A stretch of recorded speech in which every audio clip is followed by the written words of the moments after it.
It's not ESPN's 30 for 30. However, it is my 98 for 98. The 98 seasons in the history of the New York Football Giants. Going to try to get it done in 98 days. That's probably not going to happen. But I am going to get done by the beginning of the new season, which starts September 10th against those Dallas Cowboys. And we get into the home stretch, the back stretch, the final 10 seasons. We start with the 2013 season of the New York Football Giants, 10 seasons ago, and unfortunately, it's like an airplane coming in for a landing, except when it lands, there's some lean times for the New York Giants. 2012 they didn't make the playoffs, but wasn't all that bad. They had a winning season. They were just they missed the playoffs by like one game. But as I mentioned many times in the videos in the past, as time wore on, the Jerry Reese's drafts were not particularly good. His first one was very, very good. But as time wore on, a lot of his drafts were just not very good. He might have like a home run. Maybe his first rounder might be good. But then the rest of the picks weren't good. Or if his second round pick was good, he played like 4 seasons with the Giants and then they just let him go, So we never had guys, for the most part, that we drafted, developed, and kept. We had guys we drafted, developed, and let them go. But we never, it was not good. And especially a lot of his later picks were just not good. This draft here was not good. They had 2 guys. They had actually 3 guys that had long careers, actually. But the first round selection was played 5 years. Let him go. Second round pick, played 4 years. Let him go. Third round pick, I think played 8 years in there. We'll go over the names and all that and everything. But I think he played 8 seasons, and he played like 2.5 with the Giants, and that was it. I mean, absolutely. Not so much the guys were absolutely horrible, but when they were good and they had long career, 2 of them I think are still looking for teams for this year. 2 of them, we're talking the 2013 draft. 2 of them were playing last year, and I think they might still be free agents this year. But, they just did not, when they drafted good players, they did not wind up turning into long-term, solutions for the Giants. Just, it's not good. And, that's one of the hugest reasons why, we just, from 2012 to 2021, we had 1 playoff season. And the one when we had the 1 playoff season in 2016, they spent a ton of money on free agency. Things just for that one season just fell together. We won a bunch of close games. The defense played very well, and then in 2017, all heck broke loose. So the 2013 season, we had 10 seasons ago. Excuse me, from 2013 to 2022. 10 seasons ago. So here we go. The preseason for the New York Giants there was, 2-2. They were 2-2. They started on August 10th. They played Heinz Field. They played the Pittsburgh Steelers. They played all AFC teams. They won 18-13. The following week on, August 18th, they played at MetLife Stadium, home against the Colts, and they would win 20-12. All right. Once again, preseason now. The following week, they were the home team against the Jets. On August 24th, they would lose in overtime 24-21. And then, once again, as they usually did, their final preseason game was against the Patriots. This time they were the away team. They went to Gillette Stadium, and they lost 28-20. So, they were 2-2 in the preseason. Once again, it was just preseason. So, what does Wikipedia have to say about the New York Football Giants, the 2013 Giants? And there's a stat in here which is rather amazing, rather remarkable. I'm not sure if they're still the only team to have done this feat or not, but the 2013 New York Giants season was the franchise's 89th season in the National Football League. It was the 89th for the Giants, the 94th in the history of the NFL. The NFL started in 1920. Giants started in 1925. Giants are 5 years younger than the NFL is. So the 89th season for the New York Giants, the 94th for the NFL. It was the fourth playing their home games at MetLife Stadium and the 10th under head coach Tom Coughlin. The Giants attempted to attain a playoff berth after failing to do so in 2012 and be the first team to play the Super Bowl. Now, this is interesting here too, okay?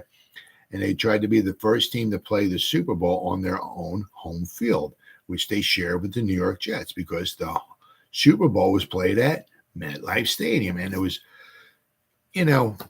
obviously it was played in up north, right? Open stadium. Of course, none of the dome stadiums, right? So there was always the big concern, well, what if there's a blizzard? What if there's a lot of snow? What if there's ice on the field and all of that? It never really came to fruition. So all the worrying was for naught, right? However, the Giants failed to improve on their 9-7 record and were eliminated from playoff contention after their Week 14 loss to the Chargers. And this is it was always an interesting stat that Eli Manning got traded to the Chargers. Eli Manning never wanted to play for the Chargers or San Diego, however you want to be it, but Eli Manning never, ever beat Phillip Rivers. Every time they faced the Chargers and Phillip Rivers is the quarterback, they lost. The biggest problem for the Giants, they finished 7-9, but they started 0-6. Tough to get a playoff spot when you're starting 0-6. But they started 0-6, but they rallied to win 7 of their last 10 games, finishing 7-9. And it was the Giants' first losing season since 2004, which was true. When they missed the playoffs in 2012, they missed the playoffs in 2010, they missed the playoffs in 2009. They all had winning seasons. So, but this is an interesting stat. And I said, I'm not sure if it still holds true. I didn't try to figure it out or not like that, but it's something you could figure out. The Giants became, in 2013, the first team in NFL history to have a 5-year era in which they won the Super Bowl in the third year, right, of that era, but missed the playoffs and all the others. So basically, they didn't make the playoffs in 2009 and 2010. All of a sudden, they make the playoffs in 2011, win the Super Bowl. Then in 2012 and 2013, they don't make the playoffs. So there were 5 other teams that had similar situations where their lone playoff appearance in any 5-year stretch were Super Bowl victories, but it was not the middle season.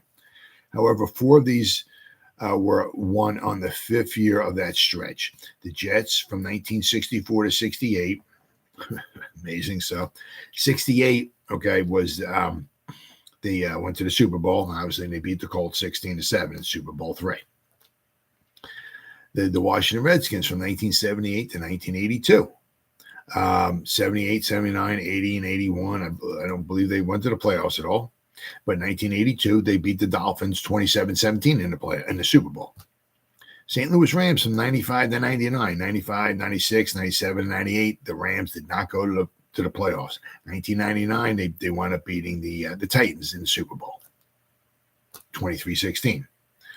And then the Ravens from 96 to 2000, 96, 97, 98, 99. The Ravens did not go to the playoffs. However, in 2000, thanks to the Ravens defense, the Ravens went to the Super Bowl and beat, or shall I say, pretty much annihilated the Giants 34-7. But the San Francisco 49ers won their Super Bowl on their fourth year of that stretch from 78 to 82. So 78, 79, and 80, they didn't go to the playoffs. 1982, I guess they didn't go to the playoffs either. But in 1981, they went to the playoffs there and they won the Super Bowl. They beat the Bengals 26-21. But the Giants are the only team in NFL history. I mean, as of 2013. So I'm not sure if it's happened since or whatever. So in the last 10 years, I didn't bother to check that out at all or anything. But I mean, like they couldn't make the playoffs one year. They couldn't make the playoffs the next year. All of a sudden, they make the playoffs, and they're good enough to win the Super Bowl. And then the next year, they don't make the playoffs. And then the following year after that, they don't make the playoffs. It's just a bit odd. Right? All right, so let's go to the Giants' 2013 draft class. Now, as I said, I mean, the first three guys actually had long careers. Rather, not bad picks. Not unbelievably amazing picks, but not bad picks. But the problem is that what the Giants had for so long is, especially in the Jerry Reese series, even when they, for the most part, they had guys that either didn't pan out, or if they did pan out, they played like their one contract with the Giants, and the Giants just let them go.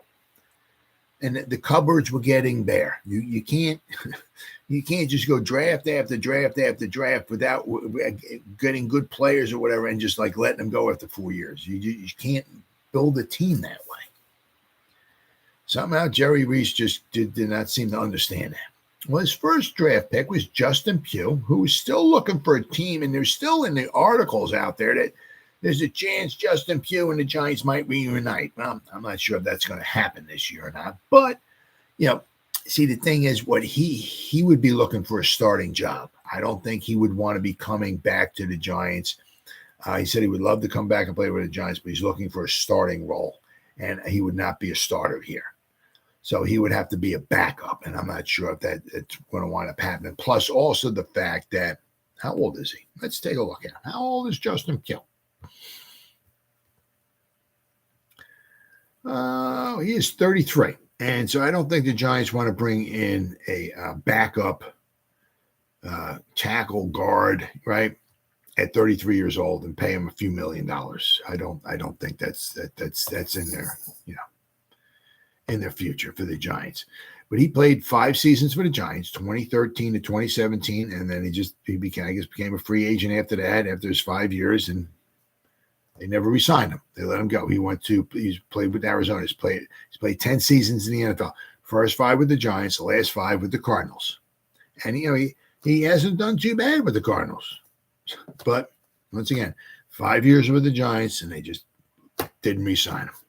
But once a decent pick. For a first round pick number 19, I didn't look at the draft, so I'm not exactly sure who was after him and all that stuff. A solid pick, but they probably could have done better, but they certainly could have done worse in the first round.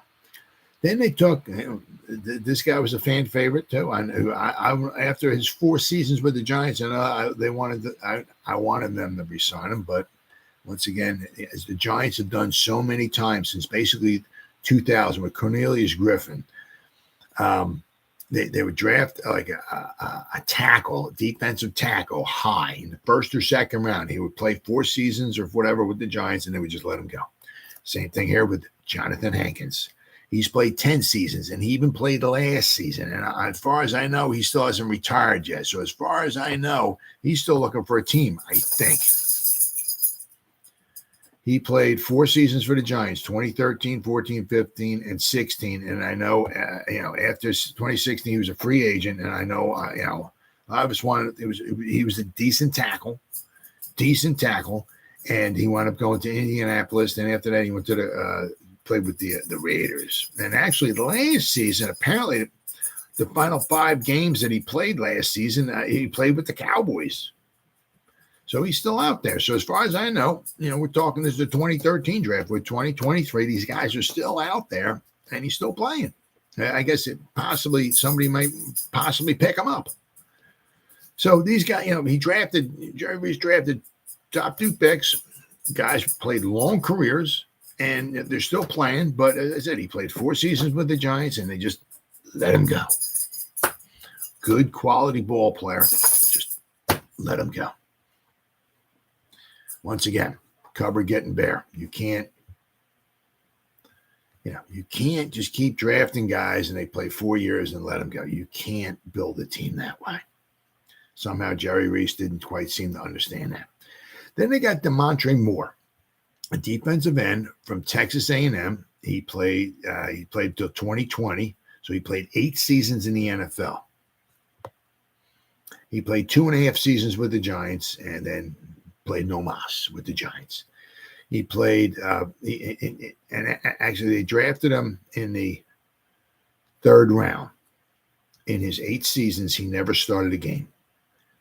He's a 3rd rounder. And a long career, but basically, I guess maybe special teamer, maybe fill in a backup or something like that. But he never started a game in the NFL. He played 15 games in 2013 for the Giants. He played 16 games in 2014 for the Giants. And in 2015, he played 11 games for the Giants. And then his final 3 games of that season in 2015, he played with the Dolphins. Then in 2016, he played with Seattle. 2017, he played with, Jesus goodness, wow. 1, 2, 3, 4, 5, 6. He played 7 different teams. He played 1 season with 2015, he played part of the season with the Giants and then the other part with the Dolphins. 2016, he played with Seattle. 2017, he played with the Cowboys. 2018, he played with the Raiders. 2019, he played with San Francisco. 2020, he went back to Seattle. Holy cow. And then 2020 was his final season, but he did not start ever a game. And once, he played 8 seasons, which is great, this, that, and the other thing, but you draft somebody in the 3rd round, he never starts a game in the NFL. That's not too good. But once again, Jerry Reese's drafts were not always very, very good. Then, of course, and then in the 4th round, now the Giants drafted Ryan Nassib, a quarterback from Syracuse. They traded up in the 4th round, and he played a grand total of 2 seasons in the NFL. They traded up, and they gave away an extra 6th-round pick to trade up with the Cardinals to get him. He played 2 seasons. Just goes to show you, what kind of, I don't know, the scouting department and Jerry Reese were just not very, very good. They traded up. They drafted for Ryan Nassib. He played 2 seasons, and he was out of football. And they gave away an extra draft pick for him. What it was is in the 4th round, the Giants were drafting, had the 19th pick in the 4th round. They traded up to the 13th pick. So they traded up 6 spots with the Cardinals to draft Ryan Nassib. Okay. So to trade up 6 picks with the Cardinals, the Giants swapped 4th round picks with the Cardinals. So the Cardinals dropped 6 spots in the 4th round and picked in the 19th spot in the 4th round. They had the Giants selection, but they also had the Giants 6th round pick. So the Giants gave away a 6th round pick to go up 6 spots and draft Ryan Nassib, quarterback, and he played 2 seasons and he was out of football. Horrible job. Once again, All right, so let's see. So then the Giants, let's see here. Let me get back here. Okay, here we go. Their 5th round pick was Cooper Taylor, a defensive back from Richmond, the Spiders. Cooper Taylor, let's see, he played 2 seasons in the NFL. He played 2013 and 2015. I'm not sure what happened to him in 2014. Maybe an injury, because he only played in 10 games in 2013. So possibly an injury caused him to miss the 2014 season. But after 2015, his career was over. He never played another down. He played in 16 games. He never started any games. He was basically a safety. So And he had 2 seasons, his career was over. Once again, not a very good pick. Then they said they didn't have a 6th-round pick, okay, because they traded that away to the Cardinals so they could draft Ryan Nassib, who played 2 seasons and never played another team in football. But their first 7th-round pick was they took Eric Herman from Ohio. Never played it down in the NFL. He basically looked like he was a guard. Never played it down. Never made it. It was combine measurements. Oh, interesting. 40-yard dash, 5.25. 36 on the bench, though. Very impressive. He jumped 95 inches. His shuttle was 5.09. 3-cone was 7.99. His vertical was 28. Nothing horrible. But the 36 on the bench, very impressive. But he never, let's see, what was his size here? What do we got here? 6'4", 320. Nice size. Especially they got here that he's listed as a guard from 6'4", 320 pounds and strong. Nice size. But he never played a snap in the NFL. Or Eric Herman. That was with their 7th-round pick. Now, their second 7th-round pick was a compensatory pick. And because they lost 3 guys, so let's see, they had the second to last pick in the draft. Not quite Mr. Irrelevant. The Colts had Mr. Irrelevant. So the Giants got a compensatory pick awarded for the loss of free agents Mario Manningham, Aaron Ross, and David Tollefson. 3 nice guys. I mean, Tollefson was always a backup, but I loved his attitude. I loved his hustle. He always hustled, but he was a backup, right? But Mario Manningham and, of course, Aaron Ross, who we drafted number 1 in 2007. So the Giants wound up drafting Michael Cox with the compensatory pick. He played 2 seasons in the NFL. He was a running back from Massachusetts. Let's see here. What did he do? He played 2 seasons. He played 2013 and 2014. He had 26 attempts in his career for 76 yards. So he averaged basically 3 yards a carry. He played 2 seasons. He played in 18 games. He started 1 game in 2013. After this 2 seasons, his career was over. Never played another down in the NFL. Is what it is, right? But I mean, I said even when the Giants did draft, some good players, they did not keep the guys for an extended period of time. And as I said, I've said I don't know how many times. You can't build a team that way. You got to have a staple of guys, right, who you draft and you keep, right? I mean, but they just did not seem to do it. Now, the Giants, I mean, it just, it was amazing. They were even finished 7-9. They averaged 18.4 points per game, which is 28th out of 32. And the points against, they gave up 23.9. Almost 24 points a game, which is 18th out of 32. So, I mean, they were just overall, it was not a very good team at all. The running attack was horrible. Absolutely horrible. Let's see. Eli Manning completed 57.5% of his passes. He had 3,818 yards passing, but he had 18 touchdowns. He had 27 interceptions. The man was slinging it. 27 interceptions. You know how badly we would crucify Daniel Jones if in this day and age, this offense, 2023 season with the weapons he has, if he has 27 interceptions, you know how badly we would crucify that guy? Woo! But Andre Brown, he played in 8 games and started 8 games for the Giants as running back. He led the team with 492 yards rushing. That was our leader. Our leader didn't even have 500 yards rushing. Mod Bradshaw wasn't there anymore. Brandon Jacobs came back to play his final season with the Giants. He ran the ball 58 times at 238 yards. He averaged 4.1 yards a carry. This was his final season. Said Bradshaw was no longer with us. But we did have Peyton Hillis. I think this is his only season we had Peyton Hillis with us. Let's see. Let me check it out. Yep. Oh, no. My bad. He played in 2014 as well. My bad. But 2013. I mean, he didn't have many yards. Where are we at? He ran the ball 73 times, 247 yards. He averaged 3.4 yards a carry.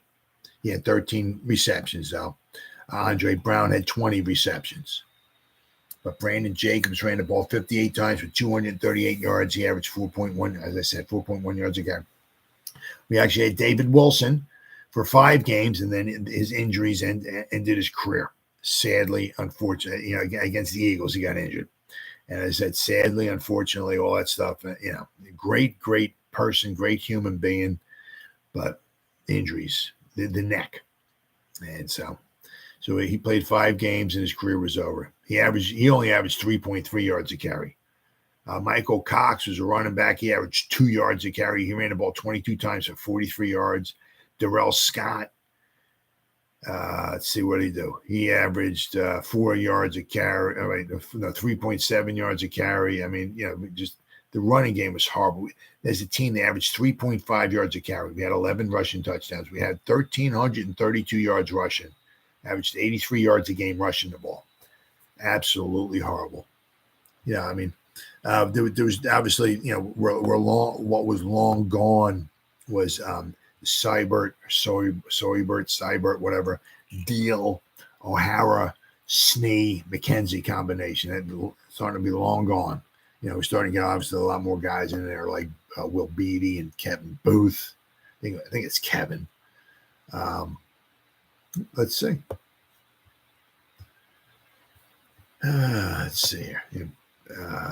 Deal was playing. This is his final season. Jim Cordell, he played like 7 games as a center.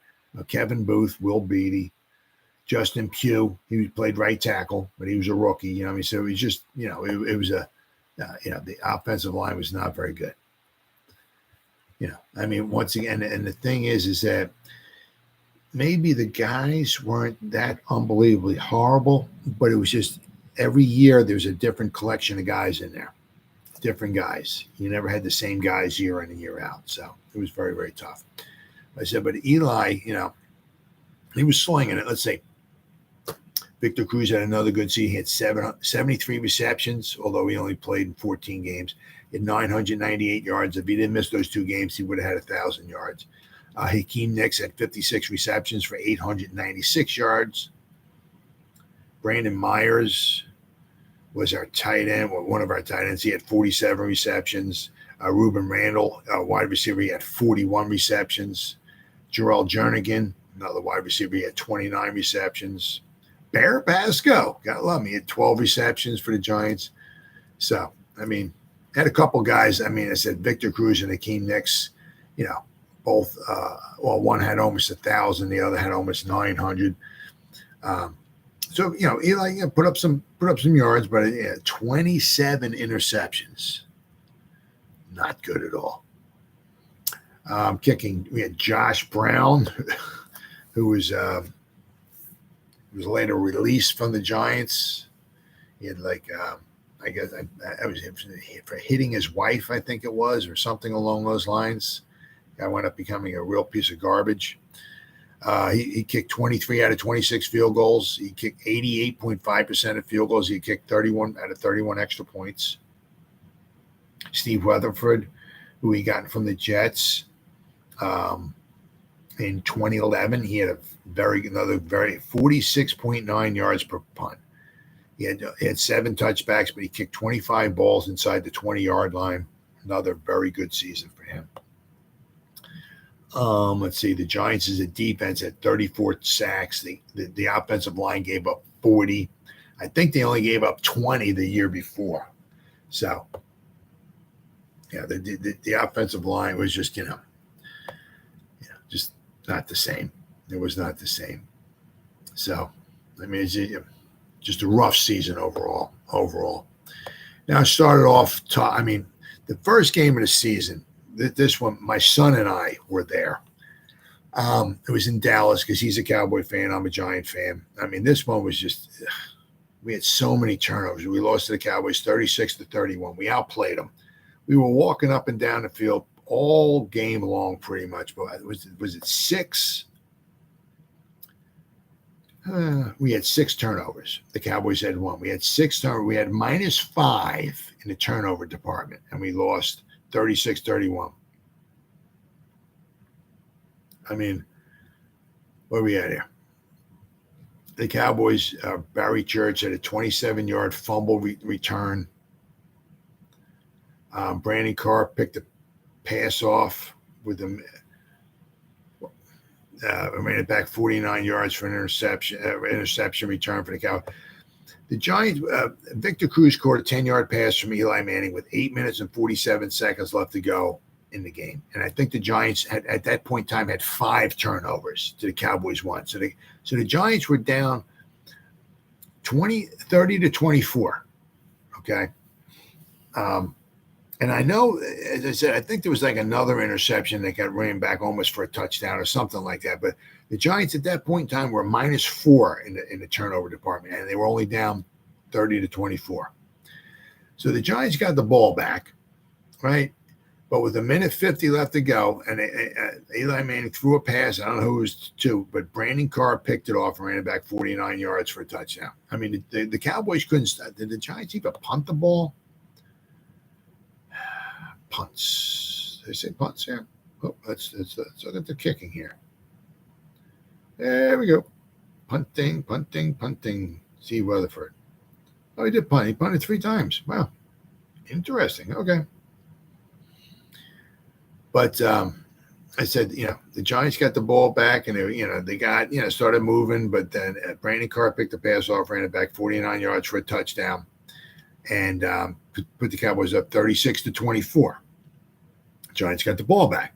Marched down the field. Brandon Myers had a 4-yard touchdown reception from Eli Manning with 11 seconds left to go, and it was 36-31. And I guess, I don't remember, I guess the Cowboys probably recovered the onside kick and ran out the clock. But we had 6 turnovers.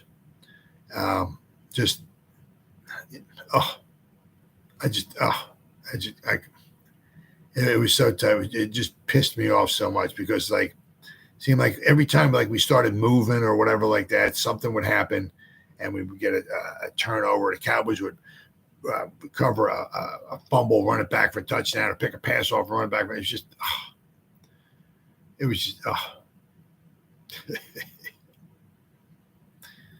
some of these games are just tough to talk about. What do Eli have? Oh, okay. He had 3 interceptions and we lost 3 fumbles. But we had 478 yards of offense. The Cowboys had 331. Yeah. So we had 428 passing yards. The Cowboys had 244. So we had almost 200 more passing yards than the Cowboys did. Let's see. Eli was 27 out of 42 for 450 yards. 450 yards passing. You take the sacks out of it. The Giants had 428 yards passing. But he had 4 touchdown passes, but 3 interceptions. That's what got him. The 3 interceptions. The turnovers lost the game for the Giants. The following week, the Giants hosted the Broncos and lost 41-23. Once again, this was big brother against little brother. Peyton Manning against the Broncos came to town, and they beat Eli 41-23. Now the Giants are 0-2. Then here's a portion of the program where the Giants got just totally routed these next 2 games. They lost by a combined total 69-7 in these next 2 games. They traveled on the road to play the Carolina Panthers, and they lost 38-0. The Giants had 150 yards of offense. The Panthers had 402. I mean, just absolutely horrible. Absolutely horrible. The following week, the Giants went on the road and played the Kansas City Chiefs. They lost 31-7. The Giants had 11 first downs. Absolutely horrible. I watched all these games because I had the Sunday DirecTV, the Sunday ticket, DirecTV. So watching it, it was just like, and when you're 0-4, I mean, you still kind of hope maybe a miracle will happen and something would happen and the season would turn around. But it was just like, in the back of your mind, there's a real good chance. Yeah, I mean, it's just like the season's 4 games old and we're out of playoffs pretty much almost already. It's just, and if we weren't out of the playoffs after these 4. We were certainly out of the playoffs after the next 2 games. And we played the Philadelphia Eagles came to town, and the Eagles beat us 36-21. Now the Giants are 0-5. Then it got worse. Following week, the Giants went to Chicago, and they lost 27-21 to the Bears. So the Giants are 0-6. That was pretty much, once again, in this one, I don't know how many interceptions. I'll count. But the Giants lost 27-21. The first score of the game, Tim Jennings of the Bears, with 9 minutes and 50 seconds left to go in the first quarter, picked the pass off and ran it back 48 yards for an interception. Another pick 6. So he had the pick 6 against the Cowboys, cost the Giants a game. Just let's see. So how many pick 6s Eli Manning threw? We had a fumble recovery for a touchdown, an interception for a touchdown, another interception for a touchdown, another interception for another fumble for a touchdown. Wow. 1, 2, 3 pick 6s during the season and 2 fumble recoveries. We had 81-yard punt return against us. I mean, let's see, anything else here? We had 89-yard punt return against us. We had an 86-yard punt return against us. I mean, Jesus, horrible. Anything else? Rush? No. So what was that? Like 3 punt returns against us. We had 3 interception returns against us and a couple fumble recoveries. It's absolutely horrible. Horrible, horrible season. So the Giants were 0-6. Finally got off the schneid. They played the Minnesota Vikings at home. They won 23-7. So now the Giants are 1-6. The following week, the Giants went on the road, where meanwhile, a couple weeks before, the Eagles came to town and beat us 36-21. We went on the road and we beat the Eagles 15-7. Now the Giants are 2-6. They had their bye week. They recovered, they regrouped, and they played the Oakland Raiders at home. They would win 24-20. Now the Giants are 3-6. Okay. The following week, the Giants somehow against Aaron Rodgers beat the Packers 27-13 at home. Now the Giants are 4-6. But then, of course, then the Giants, they played the Dallas Cowboys at home and lost another tough one to the Cowboys. Dan Bailey kicked a game-winning 35-yard field goal with no time left on the clock, and the Cowboys won 24-21. Just another once again. But in this game, the Cowboys, Jeff Heath returned a defensive fumble 50 yards for a touchdown. So once again, another turnover cost the Giants a game. There's 3 games so far here. So after this game, the Giants were 4-7. However, there's 3 games in there where they had at least one, if not multiple, defense. The other team on the defense picked a pass off, ran a fumble back for a touchdown that cost the Giants the game. So the Giants could have been, without those turnovers, 7-4. Instead, they're 4-7 and pretty much out of the playoffs. Could have beat the Cowboys 2 times that year if it wasn't for those turnovers. That's why the turnovers are killers, absolute killers. So then the following week, the Giants went on the road and played the Redskins and beat them 24-17. So now the Giants are 5-7. However, once again, and I said, I'm not sure if it was 4 times or however many times it was, but Eli Manning could not beat Phillip Rivers. The Giants went into San Diego and played the Chargers and lost 37-14. Eli Manning lost to Phillip Rivers. So now the Giants are 5-8. The following week, they played the Seahawks at home. Now the Seahawks were a very good team because the Seahawks won the Super Bowl. So the Giants lost 23-0 at home. And I remember watching that one. The Giants had 181 yards total offense. They just couldn't do anything. Seattle's Legion of Boom, they just phenomenal defense. What a great defense that was. And the Giants couldn't do nothing. And the Giants got shut out 23-0. So now the Giants are 5-9. Season's over with. Somehow, by the luck of miracle of God, the Giants actually beat the Detroit Lions. They seem to have the hardest time beating the Lions. While the Giants went into Detroit and in overtime beat the Lions 23-20. So then the final game of the season, I said the Giants are 6-9. The final game of the season, Giants have nothing but pride to play for. They hosted the Washington Redskins, and they beat them 20-6. So the Giants finished the season 7-9. But I said, you see, I mean, obviously turnovers are absolutely huge. They can be, so the Giants were 7-9. Let's see here. If they went 10-6, no, they still wouldn't have made the playoffs because the two wildcard teams, the Saints were 11-5 and the 49ers were 12-4. Those are the two wildcard teams. The Giants, I'm just thinking if those games where they didn't have the interception return or the fumble return against them or whatever, the two Dallas games, right? So I'm thinking, well, maybe if they won those 3 games and they were 10-6, maybe they'd make the playoffs, but obviously they didn't. But, I mean, it just goes to show you. I mean, they didn't have a great offensive line. Their defense was suspect, all this stuff and everything. And they still could have possibly won 3 extra games.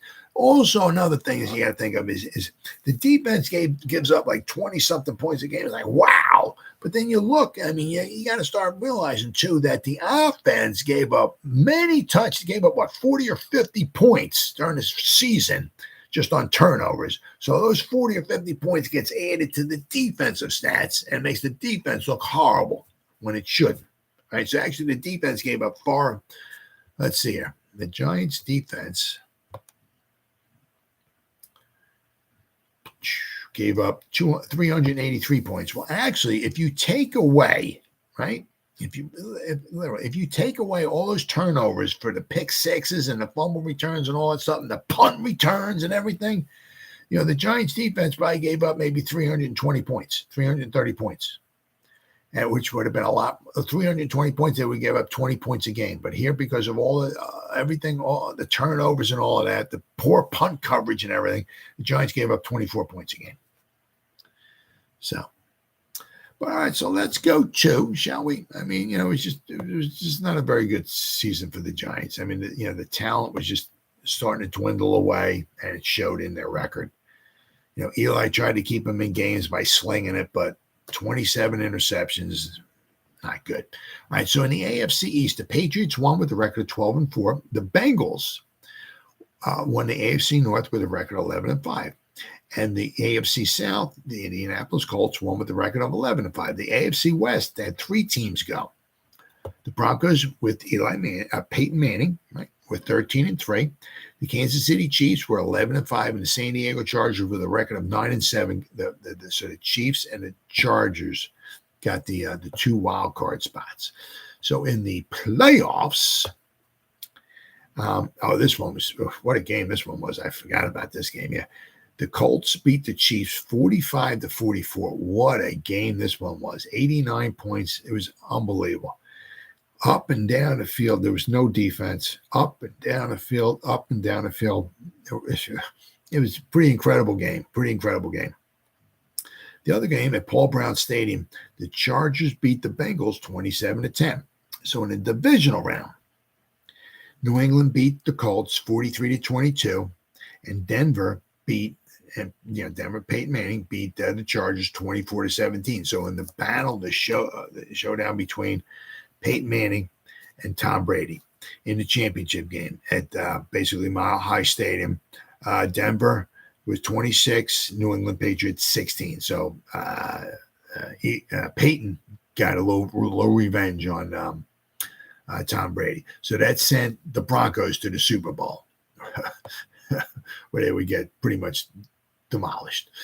But in the NFC, the Eagles with a record of 10-6 won the NFC East. Now, the thing is, if the Giants had won those other 3 games with all those turnovers, they would have been tied with the Eagles. But I think that the Eagles would do the head-to-head, I think, would have got the nod against the Giants. So, all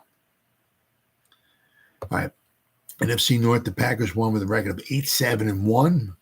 The NFC South, the Panthers won with a record of 12-4, and the Saints got the wild card with a record of 11-5. In the NFC West, Seattle Seahawks won with a record of 13-3. They had a great defense, good defense. And the 49ers got the other wild card. They had a record of 12-4. But I remember those battles they had between those two teams there were some tough games. Tough games. Let me tell you what, especially with the defenses that they had. All right, so in the playoffs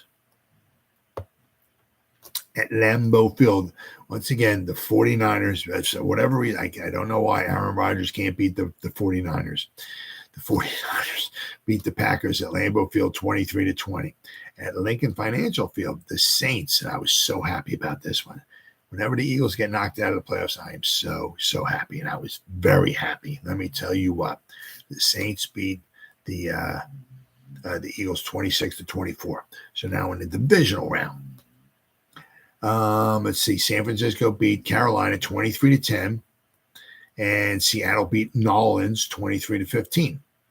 So now in the championship game at CenturyLink Field, the Seattle beat San Fran 23-17. So that wound up being a good championship game, very good championship game. So now you got basically Seattle went to the Super Bowl and the Broncos went to the Super Bowl, and it was not much of a Super Bowl. Let me tell you what. I mean, it was pretty much a toilet bowl. I mean, this one was worse than the Giants when they lost to the Ravens 34-7. It was not pretty. Basically, 12 seconds into the game, Sean Marino tackled in the end zone. I guess it was a fumble. I guess he recovered in the end zone and he got tackled by Cliff Averill. So 12 seconds into the game, Seahawks are up 2-0. They get the ball back. I guess they wound up. I guess on the the free kick, they got the ball back, and with 10 minutes and 21 seconds left to go in the first quarter, Stephen Hauschka kicked a 31-yard field goal to put Seattle up 5-0. Well, they got the ball back, went on a 13-play, 58-yard drive with 2 minutes and 16 seconds left to go in the first quarter. Stephen Hauschka kicked a 33-yard field goal. Now Seattle's up 8-0. In the second quarter, 12 minutes left to go in the second quarter, Seattle got the ball, went 7 plays, 37 yards. Marshawn Lynch had a 1-yard touchdown run. Now it's 15-0. 3 minutes and 21 seconds left to go in the second quarter. Interception return, 69 yards for a touchdown, 22-0. So, I mean, something like that was probably big. I mean, like if instead of it being 15-7, maybe say the Broncos score, maybe making it 15-7. Now it's instead of 15-7, maybe now it's 22-0. Huge. So at halftime, it was 22-0. I think this is the largest deficit at halftime of any of the games here. Largest halftime lead with a shutout, by the way. With a shutout, it was 22-0. So, and this was the fifth loss. This was the fifth loss for the Broncos in the Super Bowl. All right. And I said it was the fastest score to open up a game, which was 12 seconds with the safety. All right. So going into the third quarter, 12 seconds into the third. Now, as it made, once again, the Broncos kicked the ball off to Seattle to start the third quarter. They're down 22-0. So what happens? Percy Harvin catches the kickoff, runs back 87 yards for a touchdown. With Stephen Hauschka's kick, it's 29-0. 12 seconds into the third quarter, now it's 29-0. But it gets worse. With 2 minutes and 58 seconds left to go in the third quarter, Jermaine Kearse a 23-yard touchdown reception from Russell Wilson. So now it's 36-0 with 2 minutes and 58 seconds left to go. Now, there's no way in HEL double hockey sticks that the Legion of Boom, Legion of Doom, whatever, is going to give up 36 points in like basically a little over a quarter. That's not happening. So you knew the game is over. You just didn't know how badly it was going to be and if the Broncos could actually score any points. That you didn't know. But when it was 36-0 with 2 minutes and 58 seconds left to go in the third quarter, the game was over. Right. Their lone touchdown for the Broncos came in the final play of the third quarter. Demaryius Thomas, who had 13 receptions. He was basically the whole offense for the Broncos. He had a 14-yard touchdown reception from Peyton Manning. The 2-point pass was good, so now the score was 36-8 heading into the fourth quarter. With 11 minutes and 45 seconds left to go in the fourth quarter, the Seahawks had won 5 plays, 48 yards, and Doug Baldwin had a 10-yard touchdown reception from Wilson. So if they only went 48 yards, I'm kind of thinking it might have been a turnover, right? But, with Doug Baldwin's touchdown reception and the extra point, it was 43-8, and that was the final score, 43-8. I mean, let's see what the turnover. One of the things, the Broncos. Well, I mean, the Broncos had 4 turnovers. Seattle had none, and not only that, but there was the kickoff return for a touchdown. I mean, what do we got? There was an interception return for a touchdown. There was a kickoff return for a touchdown, and then there was a safety. So basically, they got the 16 points right there were off of turnovers. So the turnovers were huge. I said the Broncos had 4 and Seattle had none. So the turnovers in this game were huge. I mean, by far, it wasn't even close. This was a tough game to watch. Really, really tough game to watch. I don't even know, honestly, if I even watched the whole game. Because, I'm not much of a Seattle fan, and I was kind of probably pulling for Peyton because being Eli's brother, I know, he was pulling for Eli when Eli was in the Super Bowl, especially Super Bowl 42 when we beat the Patriots. You seen, you keep getting shots, in Peyton, and he was like cheering on. And after Plexico Burress caught the touchdown pass to put us up 17-40, you see him, he's like clapping, he's up there, clapping really, really hard, really happy for Eli, and the Giants and all. So I was pulling for him. So it just got to the point where it was just like, this game is, oh my God, it was a toilet bowl, absolute horrible toilet bowl. So, but it was what it was. But congratulations to the Seahawks. But back to the Giants, I said, they had some tough losses. A lot of them had to do with turnovers being directly put into points for the other teams. And the Giants had a bunch of losses that maybe without those turnovers, maybe the Giants, instead of being 7-9, maybe they're 10-6, right? So turnovers. And I said Eli had 27 interceptions. Not good at all. So, I also mentioned too is that with the draft, the coverage just started getting bare. I said either one or two things really happened. Either Jerry Reese drafted guys and they just never panned out when they only played, either didn't play or only played maybe a year or two, and you can't build a team that way. Or if he did draft somebody who was decent, who played and he liked the time, what wound up happening was they would play 4 or 5 years with the Giants and they would just let them go. They would not retain their own guys. And once again, you can't build a team that way. You got to hit on some late round draft picks, and you got to keep those guys because they're cheap. You got, train them, right? And retain them, and especially because they're cheap. And then when you get guys who are good, like Jonathan Hankins, right? You got it's our second round pick. You got to,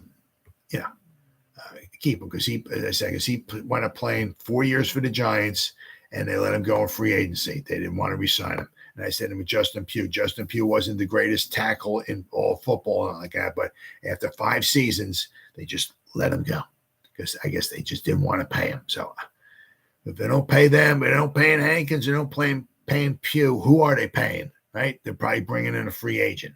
And you can't win football games on a consistent basis by continually bringing in free agents and letting your own players who you draft go. Can't do it. And unfortunately, Jerry Reese was with us a couple more seasons, and the drafts continued to do the same thing. So that pretty much wraps up a rather sad season for the Giants, in 2013 season. But unfortunately, there was a lot of that going on for the Giants. So I'll be back again for the tonight with the 2014 season the New York Giants, which just happened to be the Giants' 90th season in the history of the NFL. And I'll see you then.